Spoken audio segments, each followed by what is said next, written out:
గొప్పగా చదివేశారండి, వెళ్ళి తుడుచుకోవాలి ఆఫీసులు అని అనుకుంటారా? అనుకుంటామా? ఏమనుకుంటాం? ఇప్పుడు రాజా ఉన్నాడు ఏమంటే, ఆయన ఒక కంపెనీకి ఒక సెక్షన్కి మేనేజరు. ఆ పిల్లలు చెప్తారు, నేను మేనేజర్ అయిపోయాను కదండి, మా పిల్లలు తక్కువ అనుకుంటారా? ఆ కంపెనీ సిఇఓ అయిపోవాలనుకుంటుంటారు. అంతేనా? ఎందుకని తల్లిదండ్రులుగా మన కోరిక, ఆశ ఏమంటే అన్నా కదా. దానికోసం మన పిల్లల్ని ఎందుకు శిక్షిస్తామో తెలుసా? అలా కోపంతో కాదు. కోపంతో ఇప్పుడు మీరు కూడా ఒక విషయాన్ని గుర్తుపెట్టుకోవాలి. ఎంతమంది ఒప్పుకుంటారు మీలో కొంతమంది మీద నాకు కోపం ఉందండి? ఎవరైనా ఒప్పుకుంటారా? ఇక్కడ ఉన్న వాళ్ళు ఎవరి మీద నాకు కోపం ఉందంటే ఒప్పుకుంటారా? అదిలో కూడా చేయట్లేదా? ఒప్పుకుంటామా? నాకు ఎవరి మీద కోపం ఉంటుందా? కోపం రావటం వేరండి. ఇప్పుడు ఈ రోజున లేట్ అయ్యారు, కోపంతో చెప్పలేదు అవి. ఒక బాధ్యత రావాలి, ఇది మన బాధ్యత అని చెప్పండి, అంతే తప్ప మీరు మాట్లాడుతున్నారు అది కోపం వస్తుందా? అంటే ఇక్కడ ఉన్న వాళ్ళు ఎవరి మీద నాకు కోపం వస్తుందా? మీరు అందరూ ఎవరు నాకు చిన్నోళ్ళైనా పెద్దోళ్ళైనా పిల్లలు కదండి. కొంతమంది ఇంకా అక్కడ వరకు మీరు కొంతమంది ఎదిగారు, కొంతమంది ఎదగలేదు. చాలా మంది ఏమంటారంటే, నేను ఈ సంఘానికి నాయకుడు కనుక ఏ నాయకుడు అంటారు? ఆత్మీయ నాయకుడు. ఇంకా బాగా చెప్పండి దాన్ని. Very good. ఎవరండి? అప్పుడప్పుడు కళ్యాణి ఒకరిద్దరు పెడతా ఉంటారు, స్పిరిచువల్ ఫాదర్. నేను ఆత్మీయముగా ఎవరు? నేను తండ్రిని. అంటే నేను ఆత్మీయ తండ్రిని అయితే మీరు అందరూ నాకు ఏమవుతారో చెప్పండి. ఎవరు? చిన్నపిల్ల అయినటువంటి లీనా దగ్గర నుంచి అందరికంటే పెద్దదైనటువంటి మరియమ్మ గారు వరకు చిన్న పెద్ద తేడా లేదు. మీ అందరికీ నేను ఎవరిని? ఆత్మీయమైనటువంటి తండ్రిని. ఆత్మీయమైనటువంటి తండ్రిగా నేను ఏమని కోరుకుంటాను? సంఘములో ఉన్న ప్రతి ఒక్కరూ కూడా, మీకు ఒక మాట చెప్పనా, మీకు ఎవరికైనా ఉద్యోగం వచ్చిందంటే నాకంటే సంతోషించేవాడు మీకు మీలో కూడా అంత సంతోషించు. ఎందుకో తెలుసండి, రేపు పొద్దున్న మీ చర్చికి ఎవరు వస్తున్నారంటే ధైర్యంగా చెప్పుకుంటాను, నా పిల్లలు నా దగ్గరికి వచ్చినప్పుడు ఎలా ఉన్నారు, తర్వాత మా ప్రార్థనల వలన, నా ప్రార్థన అన్నాడు గుర్తుపెట్టుకోండి, నా ప్రార్థన అని నేను అన్ను, మా ప్రార్థన వలన దేవుడు ఎక్కడ పెట్టాడు తెలుసా? ఉన్నతమైన స్థితిలో. ఉన్నతమైన స్థితిలో దేవుని స్తోత్రం చేద్దాం. హల్లెలూయా. 10th క్లాస్ రాసాడు మన అరవింద్, మనోడు ఇంటర్లోకి వెళ్ళిపోతున్నాడు రేపు పొద్దున. ఆడు మంచి మార్కులు వచ్చాయి అనుకోండి, చదివింది ఆడే, కష్టపడింది ఆడే, రాసింది ఆడే. కానీ ఏమంటాం మనం? మా అరవింద్ ఏమైపోయాడు తెలుసా? ఇంటర్కి వెళ్ళిపోయాడు. దేవునికి స్తోత్రం చేద్దాం. ఎంత సంతోషం అండి. మన పిల్లలు ఒక క్లాస్ నుంచి ఇంకో క్లాస్కి వెళ్తున్నప్పుడు, ఒక క్లాస్ నుంచి ఇంకో క్లాస్కి వెళ్తారు. మన గీత నాకు తన ప్రోగ్రెస్ రిపోర్ట్ పెట్టింది, చూడగానే భలే సంతోషం అనిపించింది. ఎందుకంటే మంచి మార్కులతో అమ్మాయి పాస్ అయ్యి ప్రమోట్ చేయబడింది. గీత వేరే క్లాసులోనికి ప్రమోట్ చేయబడింది. ప్రైజ్ రానా ఏమండి? ప్రమోట్ చేయబడింది. సంఘముగా, సంఘ నాయకులుగా నాకొక్కడికే కాదు ఏమండి. ఇప్పుడు సండే స్కూల్ టీచర్స్ ఉన్నారు, వాళ్ళందరికీ ఆ బిడ్డను బట్టి సంతోషం, ఈ బిడ్డను బట్టి సంతోషం. అది ఆత్మీయ నాయకులకు ఉండాల్సిన లక్షణం. ఏమంటున్నారు? ఇవేమి కాదు. ఎక్కడ కావాలి? డైరెక్ట్ గా పరలోకంలోనే. యోహాను ఒకవైపు యేసు ప్రభుకి, రెండోది యాకోబు ఒకవైపు యేసు ప్రభుకి పెట్టారు. యేసు ప్రభు వారు వాళ్ళతో అంటాడు, చిన్న మాటలు మాట్లాడతాడు. ఏమంటే మత్తయి సువార్త 20వ అధ్యాయము 20 నుంచి 28. వాయిస్ హోసాను ఇచ్చారు కదా, వాయిస్ వస్తుంది. ఏమండి అక్కడ ఏమంటారంటే, మీరు ఏమడుగుతున్నారో మీకు తెలియదు. ఫస్ట్ జాగ్రత్తగా వినాలి మీరు ఈ రోజున మాటలు.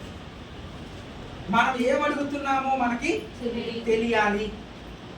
ప్రభు చెప్తున్నాడు కదా, మీరు ఏమడుగుతున్నారో మీకు తెలియట్లేదు. కాబట్టి ఇక్కడ మనం ఏం నేర్చుకోవాలా?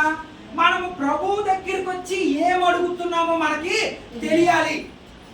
తెలియకుండా ప్రార్థన చేయకూడదు, తెలియకుండా దేవుణ్ణి అడగకూడదు. నువ్వేం ప్రార్థన చేస్తున్నావో ఎరిగి ప్రార్థన చేయాలి. ఆ ప్రార్థన దేవునికి కూడా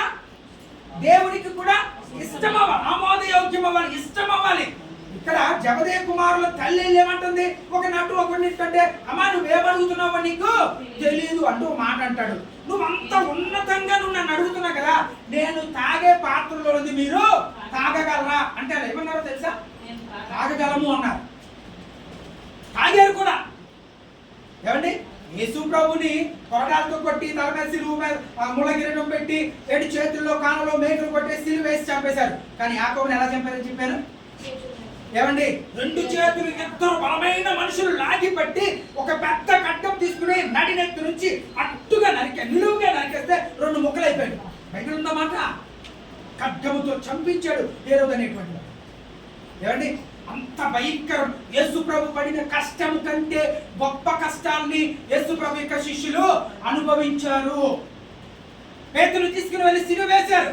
సిలువ వేసినప్పుడు మామూలుగా సిలువ వేసేస్తుంటే పేతురు ఏమన్నాడో తెలుసా, నా ప్రభులాగా నన్ను సిలువ వేయబడడానికి నేను అర్హుడను కాదు, నన్ను ఏం చేయాలి మీరు, తలకిందులుగా, ఎలాగేయాలా, తలకిందులుగా నన్ను సిలువ వేయండి అంటే కొన్ని ప్రతుల్లో రాయబడింది, నేను చదివాను.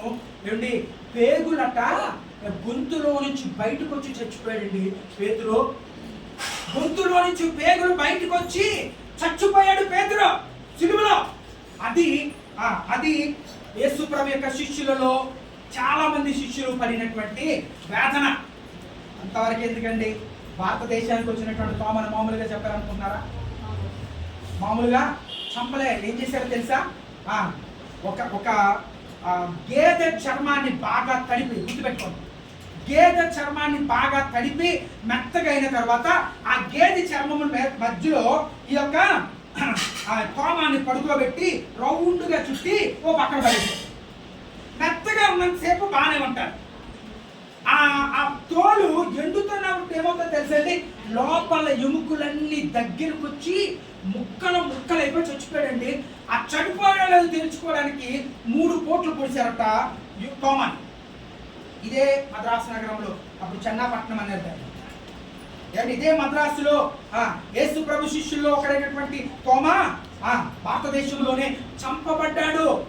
యేసు ప్రభు కొరకు భయంకరమైనటువంటి శ్రమలను అనుభవించి చనిపోయారు యేసు ప్రభు యొక్క శిష్యులు. అదే అంటున్నాడు ప్రభు, ఏమన్నాడు తెలుసా, ఒకవేళ నేను తాగవలసింది మీరు తాగల. అందరూ తాగారు. ఒక్క యోహాను ఒక్కడే సహజమైన మరణాన్ని పొందాడు 92 సంవత్సరాల దానికి. మిగతా వాళ్ళందరూ కూడా యేసు ప్రభు నిమిత్తము, ఆయన ఇచ్చిన సాక్ష్యం నిమిత్తము ఏం చెప్పబడ్డారు, హతసాక్షులుగా మారిపోయారు. అయితే ఈ రోజు నేను చెప్పాలనుకుంటున్నటువంటి విషయం అది కాదు. అసలు విషయం దగ్గరికి నేను వస్తున్నాను. చూడండి ఒకసారి. దగ్గర 10 మంది మీరు ఏం మాట్లాడుతున్నారు, మీకు అర్థం కావట్లేదు అని చెప్పడం కోపడం జరిగిపోయింది. 25వ వచనం దగ్గరికి వద్దాం. 25వ వచనం దగ్గరికి వద్దాం. ఇక్కడ యేసు ప్రభు వారు చెప్తా ఉన్నాడు. ఏమన్నాడు చూడండి ఒకసారి. యేసు తన యొద్దకు వారిని పిలిచి, అన్యజనులలో అధికారులు వారి మీద ప్రభుత్వము చేయుదురనియు, వారిలో గొప్పవారు వారి మీద అధికారము చేయుదురనియు మీకు తెలియదు. ఏమండి, ఇక్కడ అధికారమును గురించి మాట్లాడుతూ ఉన్నాడు ప్రభు. అధికారము, ఎవరు మన మీద అధికారం చేస్తారటండి? గొప్పవారు మన మీద అధికారం చేస్తారు. మనము ఎవరో ఒకరి అధికారం క్రింద ఉంటాం. ఆఫీసులో ఉన్నప్పుడు మన మీద ఒక అధికారి ఉంటాడా? స్కూల్లో ఉన్నామండి, మన మీద ఒక అధికారి ఉంటాడు. ఏదైనా ఒక పనిలో ఉన్నాం, ఒక మేస్త్రి అనేటువంటి వాడు అధికారిగా ఉంటాడు. ఎవరో ఒకరి అధికారము క్రింద మనము శ్రమ పడాలి, కష్టపడాలి, దానిని మనము ఖచ్చితంగా భరించాలి. ఒకటోది. రెండవ విషయం చెప్తున్నాడు చూడండి ఒకసారి. రెండవ విషయం ఏమంటాడు తెలుసా, మీలో అలాగుండకూడదు. మీలో ఎవడు గొప్పవాడై ఉండగోరును వాడు పరిచారకుడై ఉన్నాడు. బయట ఉన్న అధికారానికి మనం మొట్టమొదటి పాయింట్ ఏం రాసుకున్నాం? ఏం రాసాం? లోకపరమైన నాయకత్వం. మనం లోకంలో లేమండి. మనము లోకములో లేము. లోకములో ఉన్నటువంటి నాయకత్వాన్ని మనము కలిగి లేము. ఏంటి రోజున ఆత్మీయమైనటువంటి నాయకుడు, లోకములో ఉండేటువంటి నాయకుడు అట ఉన్నతమైన వాడు అధికారం చేస్తాడు. ప్రభు చెప్తున్నాడు అన్నమాట, ఉన్నతమైన వాడు అధికారం చేస్తాడు. ప్రభు దగ్గరికి వచ్చేటప్పటికి అధికారి అయిన వాడు ఏం చేయాలట? పరిచారకుడై ఉండాలంట. ఎంత డిఫరెన్స్ చూడండి, ఎంత వ్యత్యాసము చూడండి. ఏమండి, సంఘములో పరిస్థితులు వేరేగా ఉంటాయి, సమాజంలో పరిస్థితులు వేరేగా ఉంటాయి. సమాజంలో ఉండే నాయకత్వము ఒక రకమైన నాయకత్వము, సంఘములోకి వచ్చేప్పటికి నాయకత్వము ఒక రకమైనటువంటి నాయకత్వము. సంఘములో నాయకుడుగా ఉండేటువంటి వాడు ఏం చేయాలో తెలుసా? పరిచారకుడై ఉండాలి. గొప్పవాడిగా ఉండాలనుకునేవాడు ఎక్కడి నుంచి ప్రారంభించాలో తెలుసా? ఏమండి, చాలా మందికి మన సంఘంలో అనుకున్నాం, నాకు తెలిసి ఒకరిద్దరు ఉన్నారు కానీ అందరు నేను అన్న కానీ ఏమిటి ఉన్నతంగా ఏంటి శామన్ అంటే ఇష్టం లేని వాళ్ళు ఎవరు లేరు. నేను ఈ సంవత్సరంలో నేను గమనించింది ఏంటంటే శామన్ అంటే ఇష్టం లేని వాళ్ళు ఎవరు ఉన్నారా?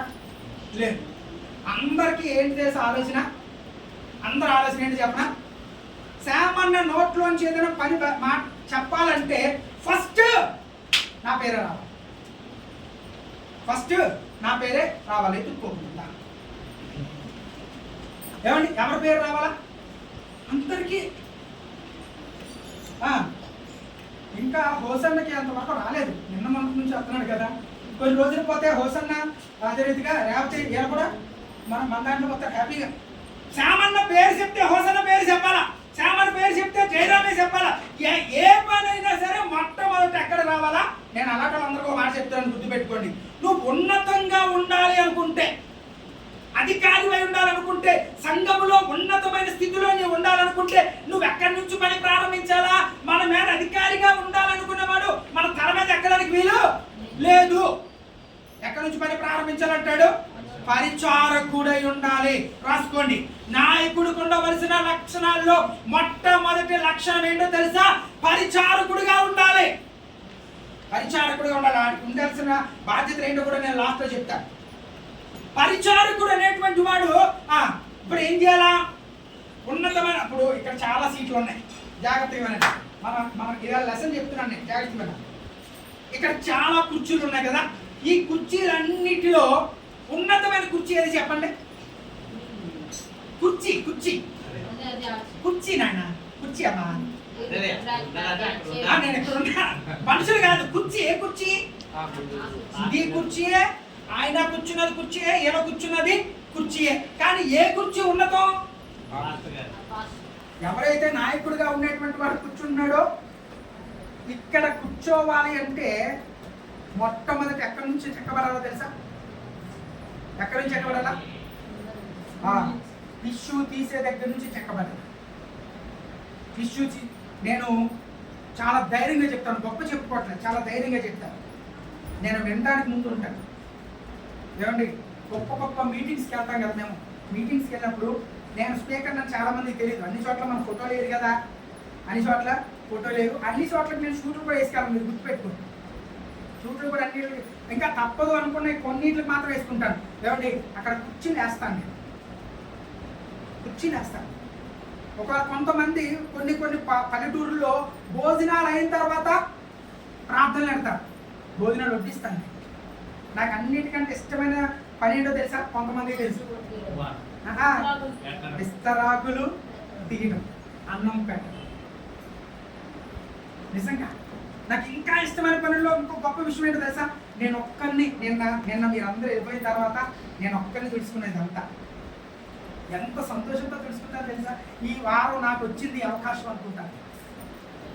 ఏమండి, అక్కడి నుంచి చెక్కబడాలి, అక్కడి నుంచి చెక్కబడాలి. నాకు తెలిసి ఈ సంవత్సరంలో ఒక్కసారి కూడా చర్చి తోడని వాళ్ళు ఉన్నారు మన సంఘంలో. ఒక్కసారి కూడా చర్చిని తొడవని వాళ్ళు, కుర్చీలు ఎత్తని వాళ్ళు, ఇవేంటివి కార్పెట్స్ తీయని వారు ఉన్నారు లేదా? ఖచ్చితంగా ఉంటారు, ఖచ్చితంగా ఉంటారు. కానీ అధికారులైనటువంటి వారు ఎక్కడి నుంచి చెక్కబడాలో తెలుసా? అధికారులైన వారు కాదు, అధికారంలో ఉండాలనుకున్నవాడు ఎక్కడి నుండి చెక్కబడాలో తెలుసా? కింద నుంచి, పరిచారకుని స్థానం నుంచి వాడు చెక్కబడాలి. దేవునికి స్తోత్రం చెల్లిద్దాం, హల్లెలూయా. దాని కొరకు చెప్పబడుతున్న మాట ఏంటో తెలుసా? లోకంలో ఉండేటువంటి నాయకత్వము వేరు, ఆత్మీయమైన నాయకత్వము, క్రీస్తును కలిగిన నాయకత్వం వేరు, క్రీస్తుకు ఉన్నటువంటి నాయకత్వం వేరు. క్రీస్తును కలిగిన నాయకత్వం వేరు, క్రీస్తు ఉన్న నాయకత్వము వేరు. రెండింటికి చాలా తేడా ఉంది. యేసు ప్రభువు చెప్తున్నారు, మనుషులు చెప్పినది కాదు. ఏమండి గుర్తుపెట్టుకో, క్రీస్తు కూడా నాయకత్వంలో గొప్ప లక్షణం ఏంటో చెప్పనా? మీరు చెప్పగలరా ఎవరైనా? క్రీస్తును కలిగినటువంటి నాయకత్వంలో గొప్ప నాయకత్వం ఇంకా ఎక్కడ కనపడతాడో తెలుసా? ఇటు వచ్చిన కాళ్ళు కడిగే దగ్గరకాయ, కాళ్ళు కడిగే దగ్గర కనబడతాడు ఆయన. ఏమంటే పై వస్త్రాలు తీసివేశాడు, పై వస్త్రాలు తీసివేశాడు. ఎక్కడ ఏం కట్టుకున్నాడు? ఒక తువ్వాలు కట్టుకున్నాడట, ఒక మగ్గుతో నీళ్లు పట్టుకున్నాడు, ఒక గిన్నె పట్టుకున్నాడు. ఎక్కడ కూర్చుని పోయాడు? వచ్చి కాలు దగ్గర కూర్చుని ఆ గిన్నె పెట్టి కాలు దాంట్లో పెట్టి నీళ్లు పోసి కడిగి తువ్వాలతో తుడిచాడు యేసు ప్రభు వారు. అది నిజమైనటువంటి నాయకత్వం. ఈ రోజున నాయకుడిగా ఉండాలనుకోవడం వేరు, నాయకత్వాన్ని సంపాదించుకోవడం వేరు. నాయకుడిగా ఉండాలనుకునేటువంటి వాడు ఎక్కడి నుండి చెక్కబడాలి? పరిచారకుని స్థానం నుంచి చెక్కబడాలి. మనం అక్కడి నుంచి చెక్కబడితేనే ఒక స్థితిలోనికి మనము వెళ్ళగలుగుతాము. ఈ రోజున ఉండేటువంటి పరిస్థితులు రేపు ఉంటాయని లేవు. క్రైస్తవ సమాజంలో సమాజాలు మారిపోతున్నాయి, పరిస్థితులు మారిపోతున్నాయి. దానికి అనుకూలంగా మనము వెళ్ళాలి. ప్రభు ఇంకో మాట చెప్తున్నాడు, చూడండి ఒకసారి. 27వ వచనం, మీలో ఎవడు ముఖ్యుడై ఉండగోరును వాడు మీ దాసుడై ఉండాలి. అంటే దాసుడుగా ఉన్నటువంటి వాడికి మాత్రమే అన్ని పరిస్థితులు అర్థమవుతాయి. దాసుడుగా ఉన్నటువంటి వాడికి మాత్రమే అన్ని పరిస్థితులు అర్థమవుతూ ఉంటాయి. దానికి ఏమని చెప్తా ఉన్నాడంటే, నిజమైన నాయకుడికి ఉండాల్సినటువంటి లక్షణాలు. నిజమైన నాయకుడికి ఉండాల్సిన లక్షణం ఏంటి చెప్పండి నాకు? నిజమైన నాయకుడికి ఉండాల్సిన లక్షణం దాసుడు, ఇంకా పరిచారకుడు. Very good, very good. ఇంకా నాయకుడికి ఉండాల్సిన లక్షణం దాసుడు, పరిచారకుడు అవన్నీ పక్కన పెడతాం. ఏమండి, ఉదాహరణకి అది అనుకుందాం, చేరవలసిన గమ్యం. నిజమైన నాయకుడు ఏం చేస్తాడు చెప్పండి? ఇక్కడ నిచ్చెన ఇవ్వబడింది, అక్కడికి వెళ్ళాలి.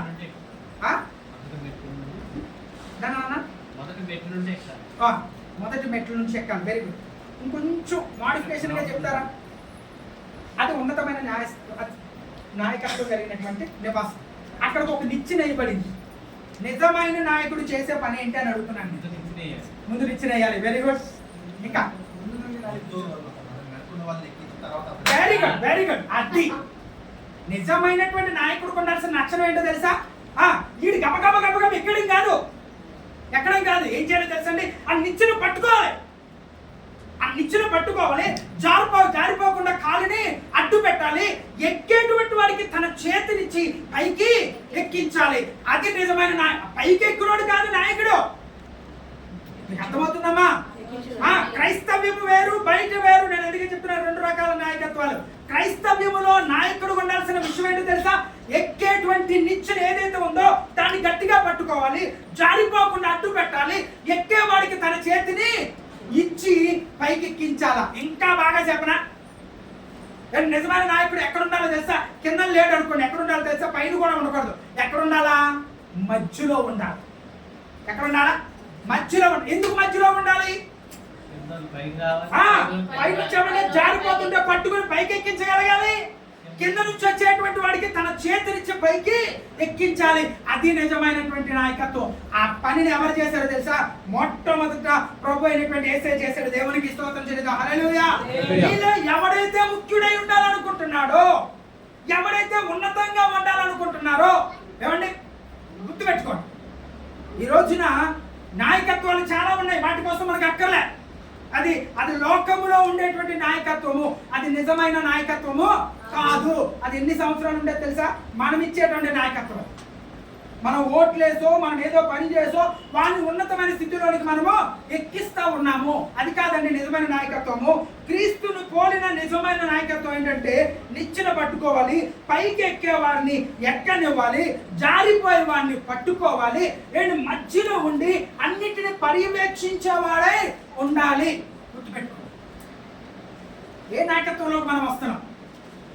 అభిషక్తుని ఆరాధన కేంద్రం అనేటువంటి ఈ సంఘములో ఒక నాయకుడిగా ఉండాలనుకునేటువంటి వ్యక్తి, నాయకుడిగా నేను చేయడం వేరు, నాయకుడిగా తయారు చేయడం వేరు, తయారు చేయబడడం వేరు, తనకు తాను నాయకుడిగా ఎదగడం.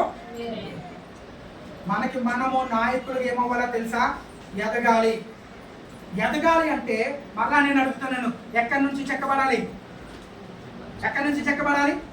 పరిచారకునిగా టిష్యూ పేపర్ తీసేవాడి దగ్గర నుంచి నువ్వు చెక్కబడాలి. పోయిన శుక్రవారం మనం నేర్చుకున్నటువంటి మాటల్లో ఆ 2 మాటలకి ఏం రాసుకున్నామా? శరీరానుసారమైన మనసు, ఆత్మానుసారమైన మనసు. ఈ 2 ఎక్కడ ఉంటాయి తెలుసా మీకు? బైబిల్లో 98% దేవుడు మెట్ల కోసం రాశాడు, బయట కోసం రాయలే. చాలాసార్లు ఏమనుకుంటామంటే మనకి సంబంధం లేనివి బయట కోసం రాశాడు అనుకుంటాం. శరీరానుసారమైన మనసు అంటే మంద కాదు సార్, అన్యుడిదండి, బయటోడిది. నో, యాజకుడిది, పాస్టర్ గారిది, విశ్వాసిది బయటోడిది కాదు. ఎవరిదో తెలుసా? నాది. ఎవరిది? నాది. చాలాసార్లు కొన్నిసార్లు నేను ఒక వాక్యాన్ని చెప్పాను పాత చర్చలో ఉన్నప్పుడు. ఏంటి తెలుసా? 30 అంతలుగా, 60 అంతలుగా, 100 అంతలుగా. ఆఖరికి మనందరికీ ఎక్కడున్నట్లుగా మనం అర్థం చేసుకోగలిగాం. 30 అక్కడ ఒక విషయాన్ని మనం ఆలోచన చేసాం. ఎంతమంది గుర్తుంది?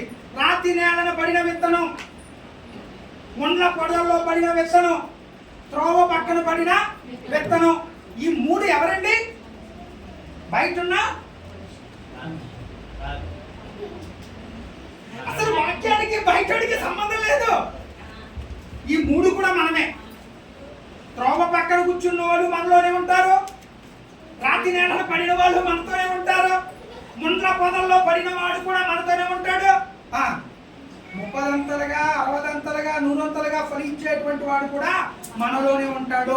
బయటికి సంబంధము లేదు. గుర్తుపెట్టు. ఈ మాటలు మీకు అర్థం అవడం కోసం నేను చాలా క్లియర్గా చెప్పడానికి నేను చెప్తున్నాను. చూడండి ఒకసారి. పరిచారకుడైన దాసుడు ఎలా ఉండాలి అంటే లూకాసు వార్త 14వ అధ్యాయము 7వ వచనం చదువుదాం. లూకాసు వార్త 14వ అధ్యాయము. భోజన పంక్తిని అగ్రపీఠములు ఏర్పరచుకొనుట చూచి ఆయన వారితో ఈ ఉపమానము చెప్పెను. నిన్నెవరైనా పెండ్లి విందుకు పిలిచినప్పుడు అగ్రపీఠము మీద కూర్చుండవద్దు. ఒకవేళ నీకంటే ఘనుడు అతని చేత పిలువబడగా నిన్నును అతనిని పిలిచిన వాడు వచ్చి ఇతనికి చోటిమ్మని నీతో చెప్పును. అప్పుడు నీవు సిగ్గుపడి కడపటి చోటున కూర్చున్న సాగుదువు. చాలు ఇక్కడ జాగ్రత్తగా ఇక్కడ జాగ్రత్త. మనం ఒక పెండ్లి విందుకి వెళ్ళాం. పెండ్లి విందుకి వెళ్ళినప్పుడు ఉన్నతమైన స్థానంలో కొన్ని సీట్లు ఉంటాయి, కొన్ని కుర్చీలు ఉంటాయి. అక్కడికి ఎవరు పడితే వెళ్ళిపోయి కూర్చోకూడదు. ఎక్కడ కూర్చోవాలా? మనం ఏం చేస్తామంటే నాకు శ్యామన్న బాగా తెలుసు అని చెప్పి ఇక్కడ కూర్చుని పోయాం, లేకపోతే ఇక్కడ అక్కడ కూర్చున్నాం. ఇప్పుడు శ్యామన్న ఆ 4 సీట్లు వేరే వాళ్ళ కోసం వేయించాడు. గబుక్కును వెళ్ళి కూర్చున్నాం. ఇప్పుడు ఏం చేస్తాం? సీరియస్గా వెళ్ళి అబ్బాయి సునీల్ ఇక్కడ కాదురేనా నీ సీటు, ఇక్కడ నేను కాదు సీటు, అమ్మోళ్ళకి వెళ్ళి కూర్చో. ఈ సీటు వేరే వాళ్ళ కోసం నేను వేయించాను. ఈ సీట్ నేను వేరే వాళ్ళ కోసం ఏమైపోతాడండి? ఇద్దరిని పిలిచింది నేనే, అవతల వ్యక్తిని పిలిచింది కూడా నేనే. కానీ నా మనస్సులో ఏ ఆలోచన అయితే ఉందో ఈ వ్యక్తికి ఇక్కడ తెలియట్లేదు. ప్రభు ఏం చెప్తున్నాడు తెలుసా? నువ్వు ఆ స్థితిలోనికి నువ్వు వెళ్ళాలంటే మొదట ఏ స్థితిలో కూర్చోవాలో తెలుసా? అక్కడ కూర్చోపో. అక్కడ కూర్చుంటే ఈ వివాహానికో లేకపోతే పరిస్థితులకో ఈ మీటింగ్ కి ఎవడైతే నాయకుడిగా ఉన్నాడో వీడు ఏం చేస్తాడు? అయ్యో నువ్వు అక్కడ కాదు నాకు కూర్చోవలసింది అని అక్కడి నుంచి తీసుకొచ్చి నేను ఇక్కడ కూర్చోబెట్టాడు. దేవునికి స్తోత్రం చేయలేదు. హల్లెలూయా. ఈ స్థానం దగ్గర కూర్చోవడానికి అర్హత అనేటువంటిది ఎక్కడ సంపాదించుకోవాలో తెలుసా?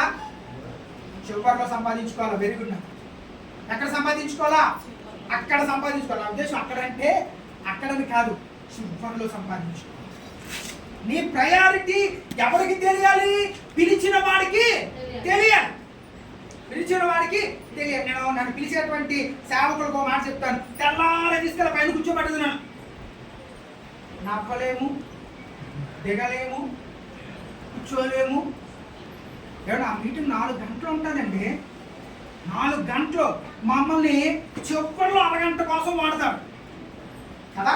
10 గంటలకు స్టార్ట్ అయిందండి, నాకు వాక్యం ఎన్ని గంటలకు ఇస్తారు?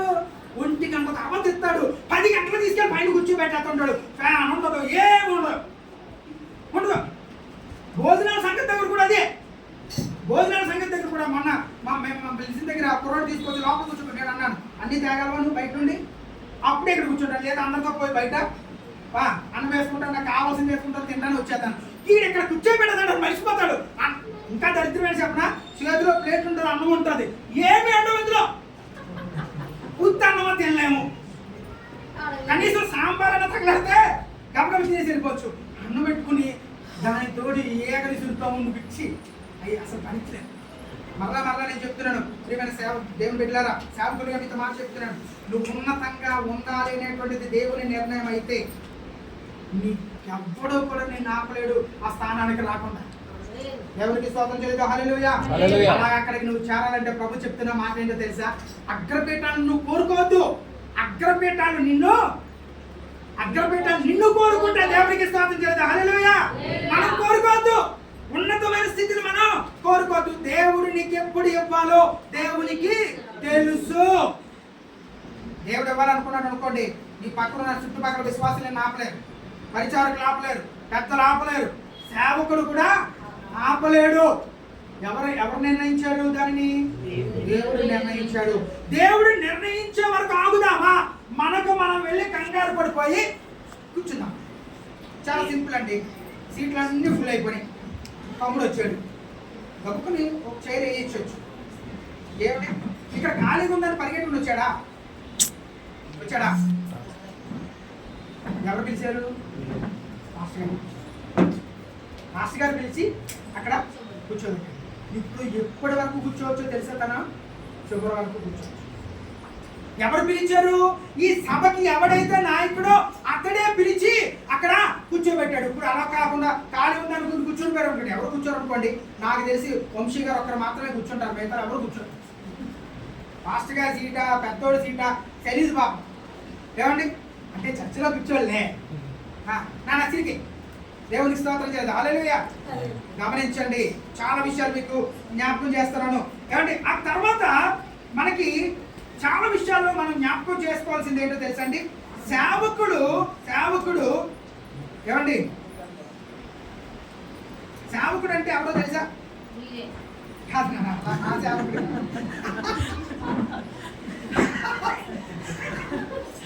ఆ సేవకుడు కాదు. సేవకుడు అంటే బానిస.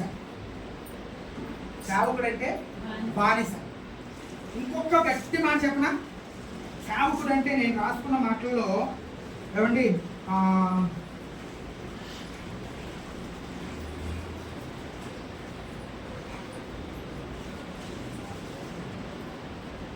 సేవకుడు అంటే బానిస. సేవకుడు అంటే పనివాని కంటే తక్కువగా పిలువబడింది.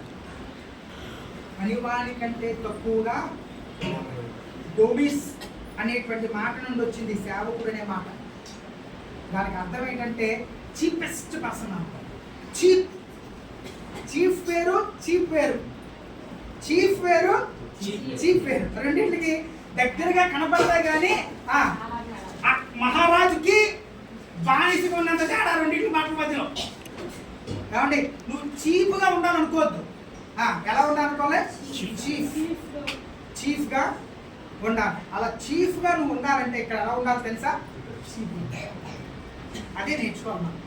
క్రైస్తవ్యంలో మనం దేవుని మందిరానికి వచ్చి ఏం నేర్చుకుంటున్నాము అంటే తగ్గించుకోవడం నేర్చుకోవాలి. యేసుప్రభువు వారు చాలా చోట్ల చెప్పారు.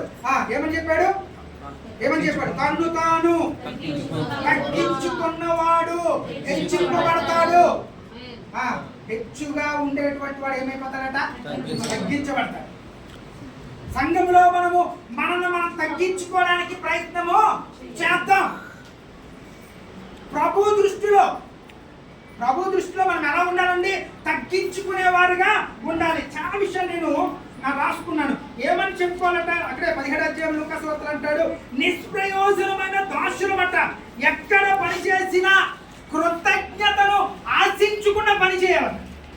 ఏం చేయాలంటండి? కృతజ్ఞతను ఆశించకుండా పని చేయాలి. కృతజ్ఞత అంటే అవతల వాడు మెప్పుని ఆశించకూడదు. ఏమండి ఈ విషయం మీరు మన సంఘంలో కూడా ఉంది. ఏం ఆశిస్తున్నామో తెలుసా? కృతజ్ఞత. కృతజ్ఞత ఆశిస్తాం. ఏమండి ఒక నలుగురు పేరు చెప్పి ఏమండి 5వ వ్యక్తి పేరు చెప్పలేదు అనుకోండి, ఏం చేస్తారో తెలుసా? ఈ మూత ఎక్కడికి వెళ్ళిపోద్ది. లేరా? ఉన్నారు. ప్రయారిటీ కోరుకునే వాళ్ళు. మనుషునిచ్చే ప్రయారిటీ మనకి ఎందుకండి? అలాగైతే ఈ చర్చిలో ఫస్ట్ ప్రయారిటీ ఎవరికి ఇవ్వాలి? నాకు ఇవ్వాలి. అంతేనా? ఫస్ట్ ప్రయారిటీ ఎవరికి ఇవ్వాలి? నీకు నచ్చినా నచ్చకపోయినా ఫస్ట్ ప్రయారిటీ ఎవరిది?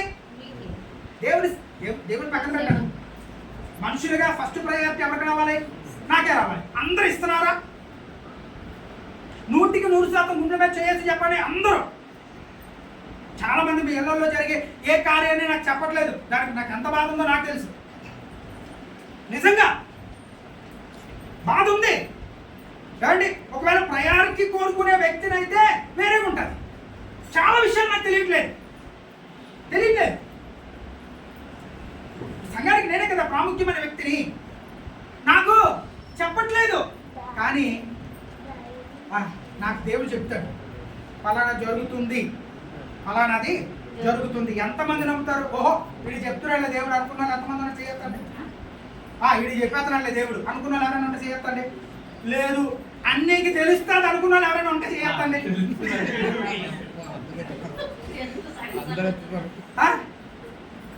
ఏమండి నేను గట్టిగా మోకరించి, గట్టిగా అంటే అలాగని మోకాలు అలాగే పైకి ఎగిరి కూర్చున్నాను. అంటే కొంచెం ఏదో మోకాలకి దెబ్బలు తగిలేలా కూర్చోవడానికి కాదు, గట్టిగా మోకరించడం అంటే. ఏమంటే పట్టుదల కలిగి మోకరించి ప్రార్థన చేస్తే నీకు అక్కడ ఏం జరుగుతుందో నాకు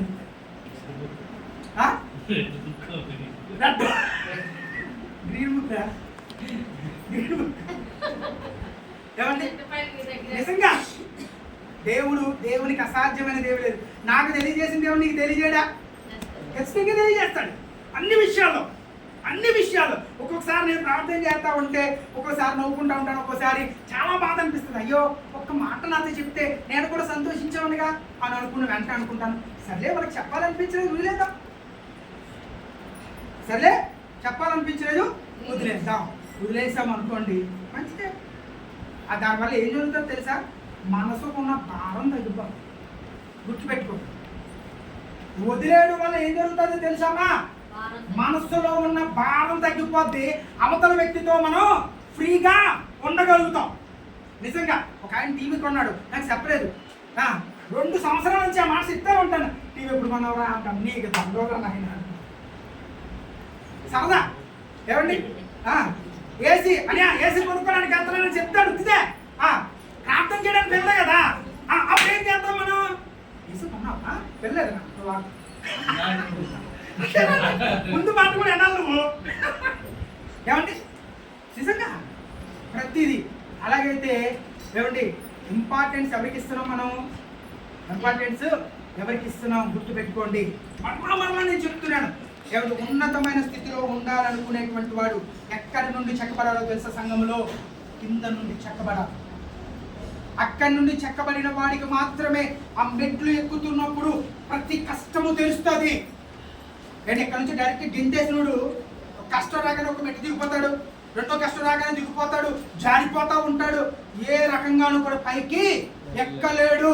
మరలా నేను మాట ఎందుకు చెప్తున్నానంటే, నేను ఇక్కడ రాసుకున్న మాట ఏంటి తెలుసా? ఎక్కడ పని చేసిన కృతజ్ఞత ఆశించని వాడే నిజమైనటువంటి క్రైస్తవులు. గుర్తుపెట్టుకోండి. నిజంగా ప్రయారిటీ కోరుకోవద్దు, కృతజ్ఞత కోరుకోవద్దు. అన్ని రకాలుగా సార్, ఎక్కడైనా సరే. ఒకటి సార్ ఒక మంచి ప్రశ్న అడిగారు సార్. అవతలోడు మీకు ప్రయారిటీ ఇవ్వాలనుకుంటేనే ఇస్తాడు. మనం ఆశించినంత మాత్రం వస్తుందా? ఆ ప్రయారిటీ అనేది మనం ఆశించడం వల్ల వస్తుందా, మన కష్టం వల్ల వస్తుంది అంటారా? కష్టం నువ్వు పడ్డా తర్వాత ఎవడు ఆపగలరు రాజా? దాన్ని ఎవడు ఆపలేడు. ఆ కష్టమే కింద నుంచి రావు. మనకి ప్రయారిటీ అనేది 50 రూపాయలు 20 రూపాయలు బాగా ఎగురుతున్నాయి చూసారు. అవి చూడాలి 50 ఇంకో 2 ముక్కలు నేను వచ్చే వరకు పెడతాను. ఒక్కొక్క ముక్క పెడతాను 50. ఏమండి అక్కడికి నువ్వు వెళ్ళాలనుకునేటువంటి నీ స్థితిని ఎప్పుడూ ఆపలేడు. కానీ అది ఆశించొద్దు. ఏది ఆశించొద్దు? ఆ పైన ఉన్నది ఏమంటే అది ఆశించామనుకోండి, ఇంకా పైకి ఇంకో ఆయన ఉన్నాడు దేవుడు కంటే. మీకు అర్థమైపోయింది. ఉన్నాడా లేదా? ఎవరండి? లూసిఫర్. ఏమనుకున్నాడు తెలుసా? దేవుడు అవకాశం ఇచ్చాడండి, కిందకి వెళ్ళి నేను అన్నింటినీ తయారు చేసేస్తాను, లూసిఫర్ పరలోకాన్ని ఏలు అంటే అక్కడితో ఆగాలి. ఏమన్నా రాత్రి బుద్ధి మారిపోయింది ఏంటి? రాత్రి మారిపోయింది. ఏంటా బుద్ధి? పై వరకు ఓకే, అక్కడ ఏమనుందో తెలుసా? మహోన్నతులతో సమానముగా చేసుకుందును అతని కంటే. దేవుని కంటే ఉన్నతంగా ఉందా లేదా బైబిల్లో? యెషయా గ్రంథం 14 చదివితే మీకు అర్థమైపోతుంది. ఏమండి? మహోన్నతులతో నేను సమానము చేసుకుందును. ఏమండి? ఈ రోజున దేవుడు నాకు సంఘం ఇచ్చాడు. ఏమండి? ఎక్కడ వరకు ఉండాలంటే నాకు ఇచ్చినటువంటి సంఘం వరకే ఉండాలి తప్ప నాకు బాప్టిజం ఇచ్చినోడు కంటే ఉన్నతంగా వెళ్ళిపోవాలనుకోకూడదు. నాకు బోధ నేర్పించినోడు కంటే ఉన్నతంగా doctor K R Singer, bishop doctor K R Singer నాకు బోధ నేర్పించిన ఆయన. ఏంటి? ఎంత కష్టపడితే అంత స్థితికి వెళ్ళగలిగితే నేను ఏ రకంగానే వెళ్ళలేను. ఎందుకనంటే ఆయన నాకు నాయకుడు. ఏమండి? ఆయన కంటే కిందనే ఉండాలనుకోరు కానీ రేపు పొద్దున్న బిషప్ డాక్టర్ కేఆర్ సింగ్ వచ్చాక కింద కూర్చోబెట్టండి అంటే పతనం అక్కడ ప్రారంభమైపోతుంది. ఏమండి? అక్కడి నుంచి ఏమైపోతుంది తెలుసా? పతనం అనేది ప్రారంభమైపోతుంది. మరలా నేను మాటలు ఎందుకు చెప్తున్నానంటే ప్రభువే చెప్తున్నాడు. మత్తయి సువార్త 20:20 రాసు. మత్తయి సువార్త 20:20 వరకు మెయిన్ అది మనకి. ఏమండి? ఇక్కడ మరో పాయింట్ ఏంటంటే మనకి పేరు రాకపోయినా పర్వాలేదు, ప్రజల కోసం కాదు, ప్రభు కోసం పనిచేద్దాం. ఎవరి కోసం పనిచేద్దాం? ప్రభు కోసం. ఎవరి కోసం? పేరు కోసం చేద్దామా? ప్రజల కోసం చేద్దామా? ప్రభు కోసం చేద్దామా? 3 విషయాలు. పేరు కొరక, ప్రజల కొరక, ప్రభు కొరక. చెప్పండి. ప్రభువే. అంతేనండి. అసలైంది చేసామనుకోండి, ఆటోమేటిక్ గా ప్రజలు నిన్ను రికాగ్నైజ్ చేస్తారు. ఆటోమేటిక్ ఏమవుతుంది? నీకు పేరు అనేది వస్తుందా? అంతే తప్ప నాకు పేరు రావట్లేదు పనిచేయడు. ప్రజల కోసము పనిచేయడు, ప్రభు కోసం పనిచేయడు. ఏం కావాలా? పేరు కావాలా? ఏ పేరు కావాలా? వాళ్ళ అమ్మ నాన్న పెట్టిన పూర్తి పేరు, పెద్ద పేరు కావాలి. గమనించండి, నాయకుడికి ఉండాల్సిన లక్షణాలు ఇవి. నాయకుడికి ఉండవలసిన లక్షణాలు. ఈ లక్షణాలని మనం దాటిపోకూడదు. ప్రభువు దగ్గర ఎక్కడి నుంచి నువ్వు నేర్చుకోవడం మొదలు పెట్టాలా? ప్రభువు పాదాల చెంత, ప్రభు యొక్క పాదాల చెంత. ప్రభు కోసం పనిచేద్దాం, ప్రజల కోసము కాదు. అక్కడ యేసు ప్రభు వారిని మీరు చేసుకోవచ్చు. కాబట్టి నాయకత్వంలో ప్రాముఖ్యమైన మాట ఏంటో తెలుసా? త్యాగం. నాయకత్వంలో మరొక ప్రాముఖ్యమైన మాట ఏంటో తెలుసా అండి?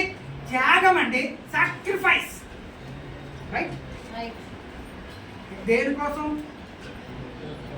ప్రభువులో మనం ఏం చేసుకోవాలి తెలుసా? త్యాగం చేసేసుకోవాలి. ఈ రోజుల్లో చాలా ధైర్యంగా చెప్తాను, ఇంక్లూడింగ్ నాతో కూడా దేవుడి కోసం త్యాగం చేసేంత స్థితి మనకు లేదు. నాకుంది అన్నారు ఎవరైనా ఉంటే అది అబద్ధమే చెప్తారు అంటున్నాను. అబద్ధమే. నన్ను ఒక ఆయన ఒక ప్రశ్న అడిగాడు సేవకుడు సదస్సులో. సార్, ఖచ్చితంగా నేను ప్రభు కోసం త్యాగం చేసేస్తానండి. చాలా చిన్న ఉదాహరణ చెప్పారు ఆయనకి. చాలా చిన్న ఉదాహరణ. నీకు ఎంతమంది పిల్లలు అన్నాను? ఒకడే కొడుకు మాస్టర్ గారు, ఒకడే కొడుకు. ఇప్పుడు ఎవడో దొండగుడు వచ్చాడు. దొండగుడు వచ్చి ఏమయ్యా నీకు ఒకడే కొడుకు, వెరీ గుడ్. ఏమండి? నువ్వు దేవుడి కోసం చచ్చిపోతాడు సార్, నిజంగా దేవుడి కోసం తిరగనండి. నీ కొడుకేడు తీసుకొచ్చాడు, కత్తి అక్కడ ఎక్కాడు. కొడుకుకి కత్తి అక్కడ ఎక్కాడు. ఇప్పుడు చెప్పు యేసుప్రభు రక్షకుడు అని చెప్పు, యేసుప్రభు గొప్పడు అని చెప్పు. ఎంతమంది చెప్తాం? త్యాగం అంటే ఏమనుకుంటున్నారు? దేవుని యొక్క సేవలో, దేవుని దగ్గర మనల్ని ఎవడ ఏం చేసినా పర్లే, నా గొంతు కోసేసినా నష్టం లేదు. నా ఎదురుగుండా నా కన్న బిడ్డ యొక్క గొంతు దగ్గర కత్తెట్టి దింపడానికి సిద్ధంగా ఉండి యేసుప్రభు దేవుడు కాదంటే యేసుప్రభు దేవుడికి చెప్పగలిగే ధైర్యం ఇక్కడ ఉన్నటువంటి వారిలో ఎంతమందికి ఉందండి? చెప్పగలరా? కూతురు కోపడితే ప్రార్థన రాని వాళ్ళు ఎంతమంది ఉన్నారు? నేను రానంటే, నువ్వు వెళ్తే నేను చచ్చిపోతానంటే ప్రార్థన మానేసిన వాళ్ళు ఉన్నారు క్రైస్తవ్యంలో. గుర్తుపెట్టుకోండి. కానీ దైవ సేవలో త్యాగము అనేటువంటిది ఈ రోజుల్లో 99.9% మీరు రాసుకోండి. ఎక్కడో 100కో 1,00,00,000కో. మన 12వ తారీఖున ఒడిస్సా వెళ్తున్నాను కదండి, ఆ ముందు ఊరి పేరు ఏదో ఉంది. అక్కడ జరిగినటువంటి సంఘటన ఏంటి తెలుసా? స్వయంగా పాస్టర్ గారు నాకు చెప్పాడు. ఈ మాట చిన్నపిల్లలు ఉన్నారు, మీకు అర్థం చేసుకోండి. నేను నా మాట ఏమండి, చేయకూడని పని నా భార్య నన్ను చేశారంటే నా ఎదురుగుండా నన్ను కొడుతూ వాళ్ళ పని చేస్తుంటే ఏడవడం తప్ప నేను ఏం చేయలేకపోయినాను అన్నాడు సేవకుడు తన భార్య విషయం. నిజం. ఈ రోజున క్రైస్తవ్యం అంటే కేవలం ఆదివారం 2 గంటల కొరకు మాత్రమే మనం చేయగలుగుతున్నామండి. అది కాదు క్రైస్తవం. యేసుప్రభు దగ్గరికి చేరడం అంటే యేసుప్రభు తాగిన గిన్నెలో నుంచి మనం తాగేయగలము అనుకోవడం కాదండి. క్రైస్తవ్యం అంటే ఈ రోజున త్యాగం, త్యాగపూరితో. ఏమంటే త్యాగంలో ఎన్ని అవమానాలు. ఏమండి, ఈ రోజున ఉన్నతమైన స్థితిలో ఉన్నటువంటి చాలా మంది బిడ్డలు ఇక్కడ ఉన్నారు. సాఫ్ట్వేర్లో కానీ, ఉద్యోగాల్లో కానీ, వ్యాపారంలో కానీ. నేను ఏ అవమానం పడకుండా ఈ స్థితికి వచ్చానన్న వాళ్ళు ఎవరైనా ఉన్నారా? ఒక్క అవమానం కూడా పొందకుండా నాకు ఈ స్థితి. నేను సునీల్ అడుగుతున్నా, ఒక్క అవమానం కూడా ఇప్పుడు పొందలేదా? రాజా, నానా, మేడం, మీరు అమ్మా, ఎక్కడైనా అవమానం పొందకుండా, ఎక్కడైనా చిన్న అవమానం పొందకుండా, ఎక్కడైనా చిన్న అవమానం పొందకుండా మన స్థితి పెరిగిందా? పెరగదండి. అండి, లోకంలో ఉన్న పరిస్థితులే కాదు, క్రీస్తు ప్రభువులో ఉన్న పరిస్థితులు కూడా అలాగే ఉంటాయి. అవమానం ఉంటుంది, నింద ఉంటుంది, వేదన ఉంటుంది, దెబ్బలు ఉంటాయి. ఈ రోజున మీ పాస్టర్ గారు తెల్ల బట్టలు వేసుకుని చాలా మంచిగా కనపడుతున్నాడు, మంచి వాక్యం చెప్తున్నాడు. ఒక రోజు నేను చాలాసార్లు కొన్ని 100 సందర్భాలు చెప్పాను. వాక్యం చెప్తూ ఉంటే అక్కడ ఉండి ఒకడు కౌంటర్లు వేస్తూ ఉంటారండి. భలే ఉంటారు. తాగేసినాడు. కౌంటర్లు ఎంత బాగుంటుందో తెలుసా? యేసు నిజముగానే వచ్చాలే ఎలా ఉంటుంది తెలుసా? చేస్తానులే. అటు మంచి పాట పాడుతూ ఉంటాడు. ఆ ముందు వారం ఏదో సినిమా చూసి వచ్చి ఉంటాడు. ఆ సినిమా పాటకి ఇది పెడతా ఉంటాడు మనం చేసేది. నేను వాక్యం చెప్తుంటే ఎక్కిరించాడు. నాతో వచ్చిన నలుగురికి మండిపోతుంది. ఆగండి, మీరు అన్నగడుతున్నా అన్నాను నేను. ఆగండి, ఇలాగలే ఇలా నలుగులే అనుకున్నా. చూశాడు వచ్చాడు, కాండ్రించి మొహమ్మద్ మేసాడు. దేవుడికి స్తోత్రం చేయలేదు. హల్లెలూయా. మొక్క మీద పడిపోయిందండి, ఇక్కడ పడిపోయింది. ఆడు పూసినందుకు కాదు కానీ ఆ కంపుకో నమస్కారం. మనకి ఏ రకంగానూ అలవాటు లేదు. వెంటనే లేచాడు. నేను చేసిన పని ఏంటి చెప్పిన? ఖర్చు తీసుకున్నాను, తుడుచుకున్నాను, కంపు పోలే. వాక్యాన్ని ఆపలే. వాక్యాన్ని ఏమండి, తర్వాత 7 నెలలకి అదే పాస్ గారు మళ్ళీ ఫోన్ చేశారు. సార్ మీటింగ్ కట్టాలి. ఈసారి ఏం చేస్తా పెట్టాను అన్నా. ఎందుకంటే ఒక అద్భుతాన్ని చూపిస్తాను రండి సార్ మీరు అన్నాడు. ఈసారి మొహమ్మద్ ఉమ్మేసాడు. ఆయన ఏం చేస్తాడో వెళ్ళడానికి లేదుగా. వెళ్ళడానికి లేదు. వెళ్ళాను. వాక్యం చెప్తుంటే నాకులా తెల్ల బట్టలేసినప్పుడు మూలం కూర్చున్నాడు. నేను అనుకుంటున్నాను, నేను ఎక్కడో చూసాను అనుకుంటాను. ఆయన ఎక్కడో చూసాను అనుకుంటున్నాను. నేను 7 నెలల తర్వాత 8 నెలల తర్వాత మూలని ఎంత సైలెంట్గా కూర్చున్నాడో. ఇక్కడ క్వైట్ ఆపోజిట్ అక్కడ కూర్చున్నాడు. ఆయన ప్రార్థన చేసిన తర్వాత ప్రాప్తిని తీసుకోవడానికి ఎవరైనా సిద్ధపడ్డారంటే ఈమె ప్రాప్తి అన్నాడు. మళ్ళీ సైలెంట్గా లేచి నిలబడ్డాడు. ఆ పాస్టర్ గారు చెప్పారు, సార్ గుర్తుపెట్టారా? ఎక్కడ చూసాను రా బాబు ఇన్ని? అదే సార్ కాండ్రించి అవునమ్మ నాడే. ఏంటి సిద్ధపడ్డాడు? దేవుని స్తోత్రం చేయలేదు. హల్లెలూయా. త్యాగం అనేది, నీ త్యాగం మనిషిని ఏం చేస్తుందో తెలుసా? రక్షిస్తుంది. యేసు ప్రభు త్యాగము ఈ రోజు ఇంతమందిని రక్షించినప్పుడు మనము ప్రభు కోసం చిన్న మాట పడ్డానికి ఎందుకు అవుతున్నాం? తగ్గించుకోవడం నేర్చుకోవాలి. ఈ రోజున అభిషక్తుని ఆరాధన కేంద్రంలో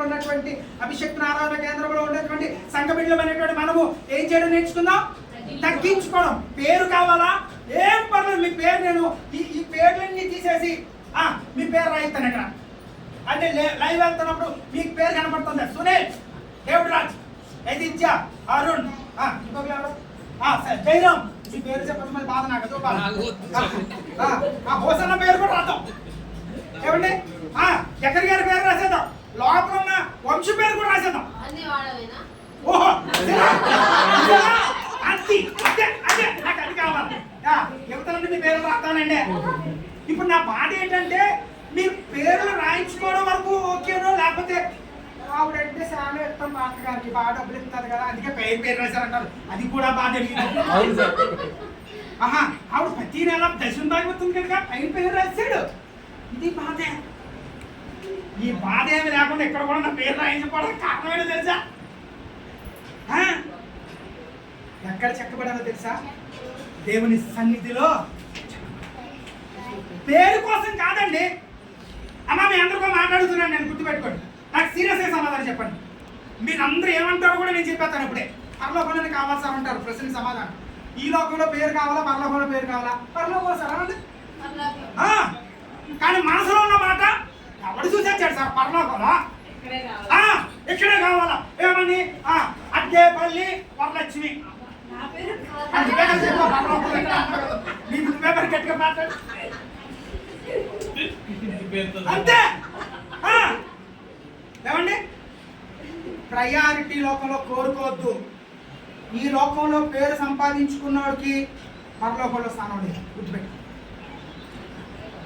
మీ సేవకుని చూసి కొన్ని విషయాలు మీరు నేర్చుకోవాలి. నా పేరు వేయించుకోవడానికి నేను ఇష్టపడను, నా ఫోటో వేయించుకోవడానికి నేను ఇష్టపడను. ఎందుకంటే మనుషులకు కాదు మనకు తెలియాల్సింది. మనుషులకి తెలియాల్సిన అవసరం లేదు. మనుషులకి తెలిసామంటే దేవుడికి తెలియకపోతే ఉపయోగం ఉంది. మీరు అడగొచ్చు, ఊరుకోండి సార్ దేవుడికి తెలియదు అంటాడు. ప్రభు ఎలాంటి తెలుసా? ప్రభు ఎలాంటి తెలుసా? మత్తయి 25వ అధ్యాయంలో ఏంటి ఆ బుద్ధి లేని కన్నికలు బుద్ధి గల కన్నికల కోసం చెప్తూ ఏమంటాడు తెలుసా? మీరెవరో నేను ఎరుగనని నిశ్చయముగా మీతో నేను చెబుతున్నాను. తెలీదా? తెలియదు. ఈ లోకంలో పేరు మనకు అక్కర్లే. నిజమైన నాయకుడు ఈ లోకంలో పేరు సంపాదించుకోవాల్సిన అవసరం లేదు. నీ పేరు అన్నిసార్లు సేవకు నోట్లోంచి రాకపోయినా పర్వాలేదు. మీరు ఒక మాట చెప్పుకోండి, పాస్టర్ గారు ఈ రోజు నా పేరు చెప్పకపోతే నాకు ఆశీర్వాదం అని చెప్పుకోండి. దేవునికి స్తోత్రం చేయలేదు. హల్లెలూయా. ఎంతమంది నిజంగా మాట చెప్పుకోగలరు? ఈ లోకంలో పేరు నాకు అక్కర్లేదు, పాస్టర్ గారి దగ్గర నా పేరు అక్కర్లేదు, ప్రభు దగ్గర నా పేరుంటే సరిపోద్ది. నిజమైనటువంటి క్రైస్తవ నాయకుడికి ఉండాల్సిన లక్షణాలు అదొక లక్షణం. చాలా విషయాలు చెప్పుకొచ్చాను నేను. సుమారు ఇంకా ఇదొక 21, ఇదొక 11, 32 పాయింట్లు ఇంకా చెప్పాలి. వచ్చేవారు చెప్తాను. ఇప్పుడు జస్ట్ కొన్ని పాయింట్లే చివరిగా నేను చెప్తున్నాను. ఏంటి? సంఘములో ఎవరైనా తప్పు చేస్తే నాయకుడిగా నువ్వు ఏం చేయాలో తెలుసా? ఆ తప్పుకు నువ్వు ముందుండాలి. తప్పు నువ్వు చేశానని చెప్పమంటలే.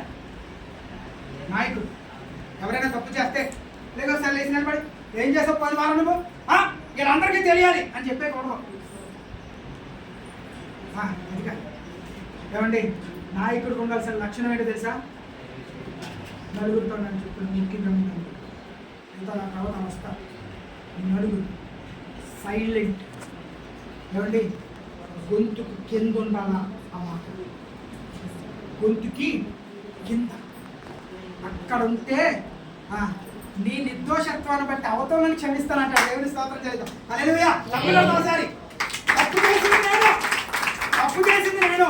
ఈ నలుగురు ఆ మాటని బయటికి రాను. ఏం తప్పు చేశారు అనుకోకుండా మనకి అన్నమాడతాను. ఎక్కడెక్కడికి వెళ్ళకండి, మీకు ఉదాహరణ చెప్తున్నాను. ఈ నలుగురు చేసినటువంటి ఆ త్యాగం వల్ల ఏమవుతామో తెలుసా? దేవుడు దీవించడం మొదలెడతాడు. ఎవరెవరిని దీవిస్తాడు తెలుసా? వాళ్ళు నలుగురిని దీవిస్తాడు. ఆ నలుగురిని బట్టి నన్ను కూడా వారి విశ్వాసమును చూచి, ఎవరి విశ్వాసాన్ని చూచి? తెచ్చిన నలుగురు విశ్వాసాన్ని చూచి పక్షవాదం కలవని వ్యక్తిని బాగు చేసిన దేవుడు. అది క్రైస్తవ్యము, క్రీస్తులో ఉండేటువంటి గొప్ప లక్షణం. మనం చాలాసార్లు లోపలికి వెళ్ళట్లేదండి. వాక్యం లోపలికి అట్లా పై చదివేసుకుంటున్నాం, అర్థం కావట్లేదు. గమనించండి ప్రియమైన దేవుని పిల్లరా, చివరి మాట ఏంటో తెలుసా? ఇవ్వటం మాత్రమే తెలిసినవాడు అక్కడ నిజమైన నాయకుడు. ఇవ్వటం మాత్రమే తెలిసినవాడు. ఇవ్వటం అవతలో నిమ్మని చెప్పేవాడు కాదు. నేను సేవకుడుగా మీ అందరికీ మాట చెప్తున్నాను. నువ్వు దేవుడి కోసం ఎంత ఖర్చు పెడతావో, దశమభాగం దగ్గర ఆగిపోయి మనం చాలా మంది ఎంతగా ఖర్చు పెడతావో నేను నమ్మి విశ్వసించి పొందుకున్నాను కనుక చెప్తున్నాను మీతో నిజం.